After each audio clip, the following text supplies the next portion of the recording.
আবারও 3 দিনে hit alert, শিক্ষা প্রতিষ্ঠান খুলে দেয়া উদ্বিগ্ন অভিভাবকরা। অসহনীয় তাপমাত্রা নিয়ন্ত্রণে কংক্রিট নয়, সবুজ প্রযুক্তির ব্যবহার বাড়ানোর পরামর্শ। কোন চাপে নির্বাচন এসেছে জাতীয় পার্টি পরিষ্কার করতে হবে বললেন ওবায়দুল কাদের।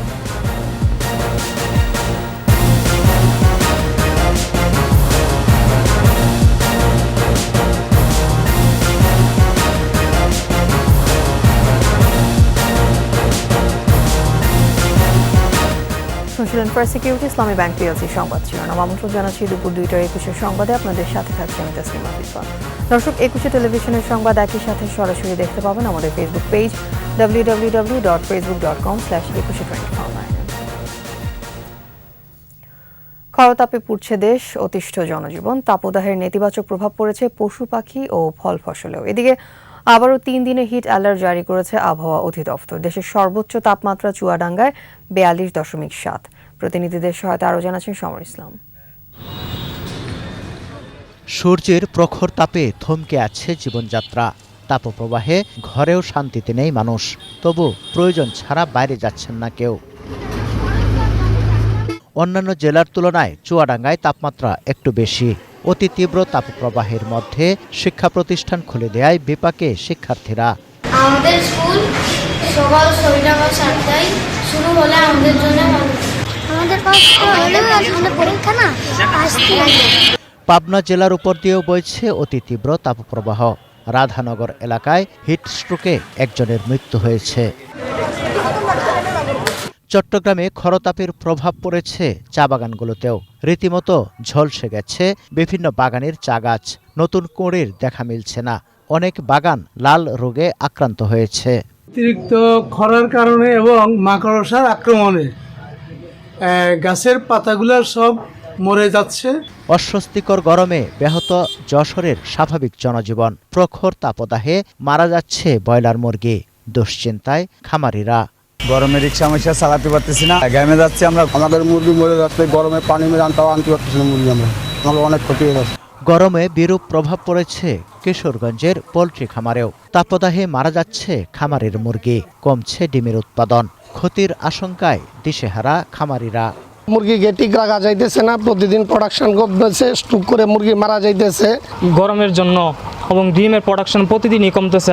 অতিরিক্ত তাপমাত্রা ও অনাবৃষ্টির কারণে ঠাকুরগাঁওয়ে ঝরে পড়ছে আম ও লিচুর গুটি। ক্ষতির আশঙ্কায় বাগান মালিকরা। রোদের কারণে আম লিচু সব জ্বলে গেল।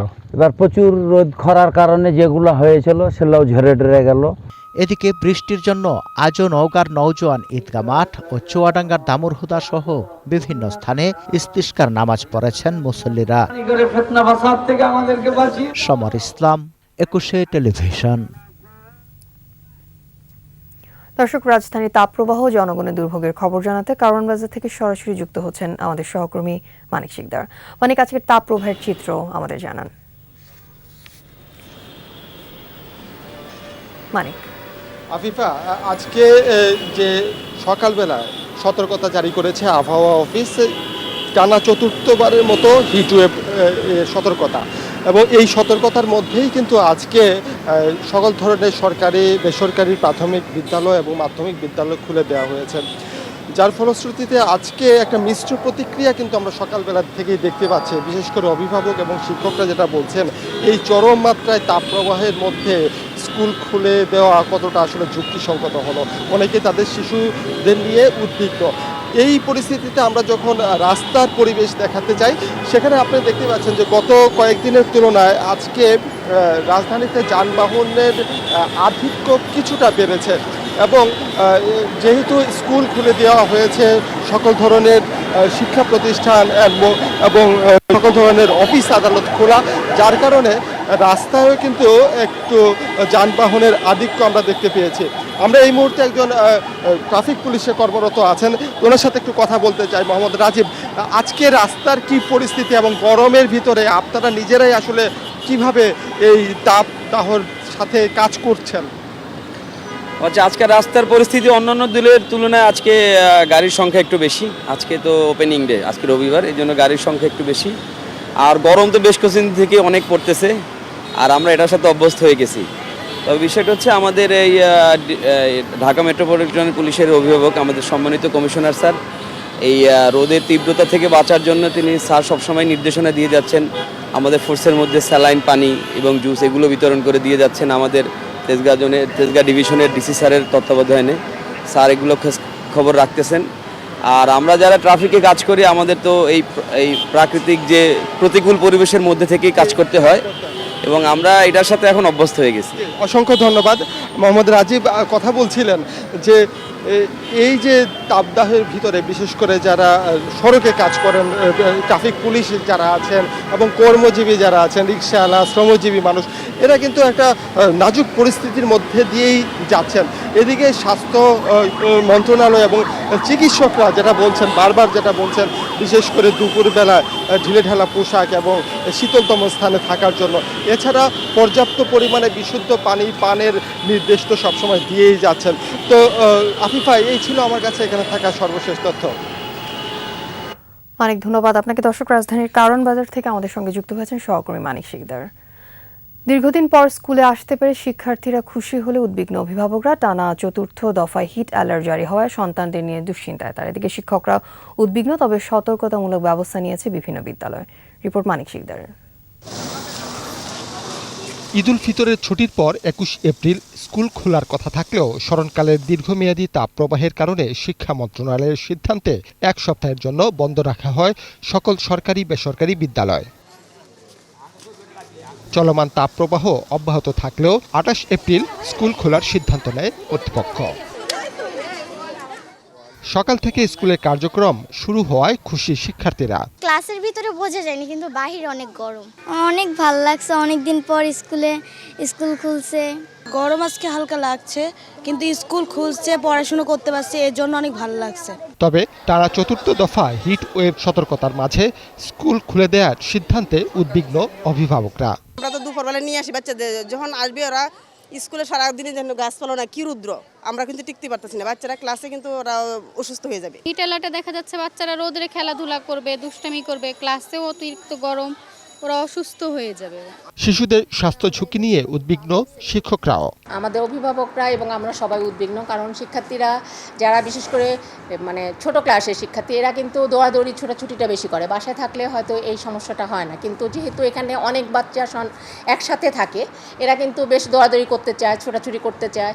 আর যেহেতু গরমটা বেশি, পানিটাও ঠিকমতো হয়তো খায় না। পুরা ক্লাস করতে যায় যদি দেখি যে আমাদের শিক্ষার্থীর বিভিন্ন ধরনের অসুখ, যেমন এই প্রচণ্ড গরমে অনেকের ডায়রিয়া বা বিভিন্ন ধরনের রোগ বালাইতে আক্রান্ত হয়, সেই ক্ষেত্রে আমি আগে তো জীবন বাঁচানোটা আগে আমাদের ক্ষেত্রে। সরকারি সিদ্ধান্ত মেনে নিয়ে যথাসময়ে শুরু করেছে বিদ্যালয়ের কার্যক্রম।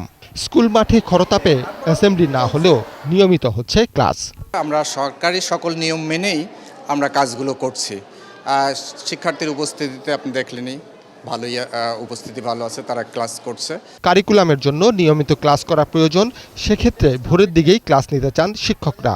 নতুন শিক্ষা কারিকুলাম, এই কারিকুলামরা বাস্তবায়নের শর্তে তো ধারাবাহিকভাবে শিক্ষা যদি প্রতিষ্ঠান চালু না থাকে তাহলে ব্যাঘাত ঘটতে পারে। এদিকে কোনো শিক্ষার্থী অসুস্থ বোধ করলে স্কুলে না আসার পরামর্শ শিক্ষকদের। মানিক শিকদার, ২১ টেলিভিশন, ঢাকা। দিনে দিনে বাড়ছে তাপমাত্রার পারদ। অসহনীয় এই তাপমাত্রা নিয়ন্ত্রণে কংক্রিটের ব্যবহার কমিয়ে পরিবেশ বান্ধব উন্নয়ন ও সবুজ প্রযুক্তির ব্যবহার বাড়ানোর পরামর্শ দিয়েছেন বিশেষজ্ঞরা। বলছেন, পরিবেশ সুরক্ষায় বিভিন্ন সেবা সংস্থার সমন্বয়ের পাশাপাশি প্রয়োজন জরুরি রাজনৈতিক সদিচ্ছা। একই সাথে সামাজিক আন্দোলন গড়ে তোলারও পরামর্শ দিচ্ছেন তারা। রিপোর্ট শিউলি শবনমের। দেশে প্রতি বছরই পাল্লা দিয়ে বাড়ছে তাপপ্রবাহের মাত্রা ও ব্যাপ্তি। রাজধানী ঢাকা সহ পুরো দেশ যেন পরিণত হয়েছে হিট আইল্যান্ডে। আগামী কয়েক বছরে তাপমাত্রা বৃদ্ধির এমন প্রবণতা অব্যাহত থাকবে। তাপদাহের এই ঊর্ধ্বমুখী পরিস্থিতি নিয়ন্ত্রণ করা না গেলে দিন ও রাতের তাপমাত্রার পার্থক্য যেমন কমে আসবে, তেমনি সবসময় অনুভূত হবে তীব্র গরম। বিশেষজ্ঞরা বলছেন, দেশে তাপমাত্রা বাড়ার জন্য জলবায়ু পরিবর্তন যতটা দায়ী, তার চেয়ে অনেক বেশি দায়ী অপরিকল্পিত নগরায়ন, বিভিন্ন সেবা সংস্থার মধ্যে সমন্বয়ের অভাব।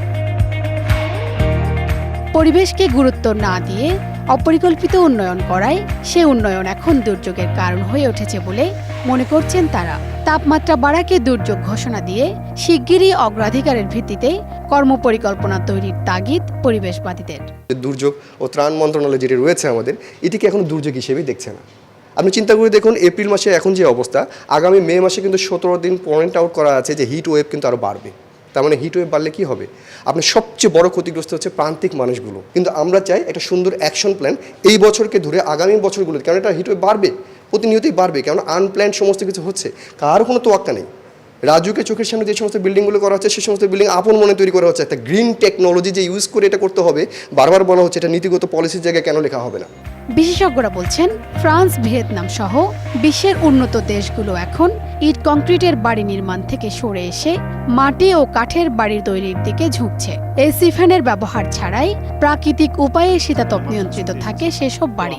আমার খুব দাহ হয় যে ওদেরকে আমি দেখেছি, ওদের বিভিন্ন শহরে, প্রত্যেকটা শহরে যতটুকু জায়গা পেয়েছে, এক চিলতে জায়গা পেয়েছে, ওরা গাছ লাগিয়ে ফেলছে, ওদের নদীটা পরিষ্কার করে ফেলছে, ওখানে মানুষ যেতে। তাহলে আমাদের সম্পদের স্বল্পতা আছে, এটা সত্যি, কিন্তু সেটাও তো সুষ্ঠু ব্যবহার হচ্ছে না। বাতাসকে যাওয়ার রাস্তা দিচ্ছেন না।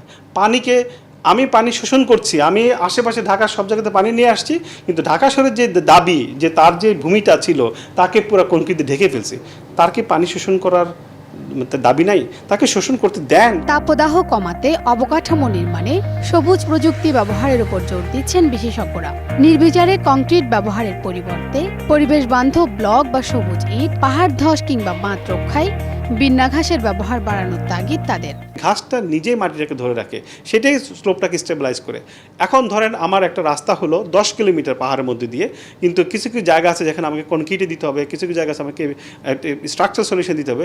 হয়তো দেখা যাবে তার মধ্যে আমার হয়তো 2 কিলোমিটার বা 5 কিলোমিটার, আমার ওটা দরকারই নেই। তাহলে ওখানে যদি আমি মনে করেন সেটা সবুজ প্রযুক্তি ব্যবহার করি, তাহলে আমার কি হলো? তাহলে আমার প্রযুক্তিটাও কম খরচের হলো, সেটা পরিবেশ বান্ধব হলো, উল্টা আমি অক্সিজেন পেলাম। তাহলে এই সমন্বয়গুলোকে আমাদেরকে কিন্তু ব্যাপকভাবে বাড়াতে হবে।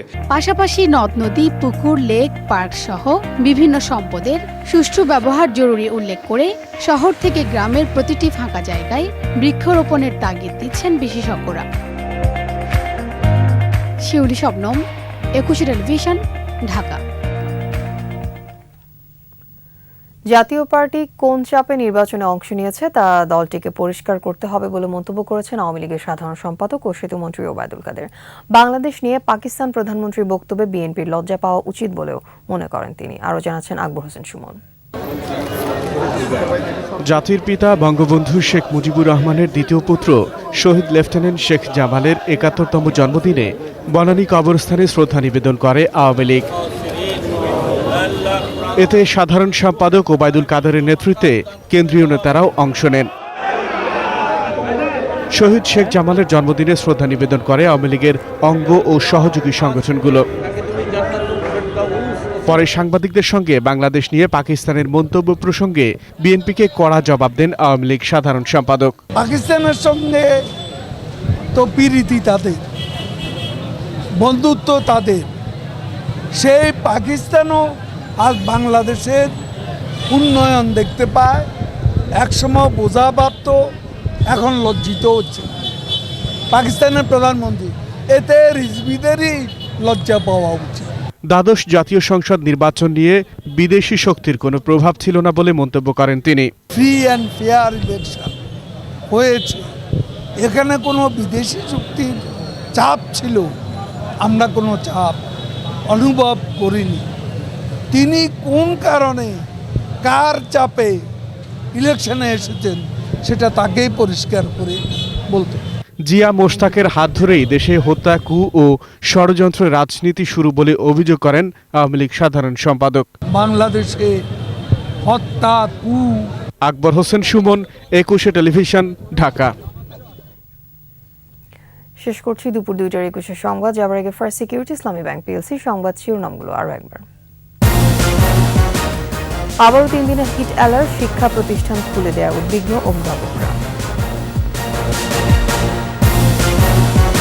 অসহনীয় তাপমাত্রা নিয়ন্ত্রণে কংক্রিট নয়, সবুজ প্রযুক্তির ব্যবহার বাড়ানোর পরামর্শ। কোন চাপে নির্বাচনে এসেছে জাতীয় পার্টি, পরিষ্কার করতে হবে বললেন ওবায়দুল কাদের।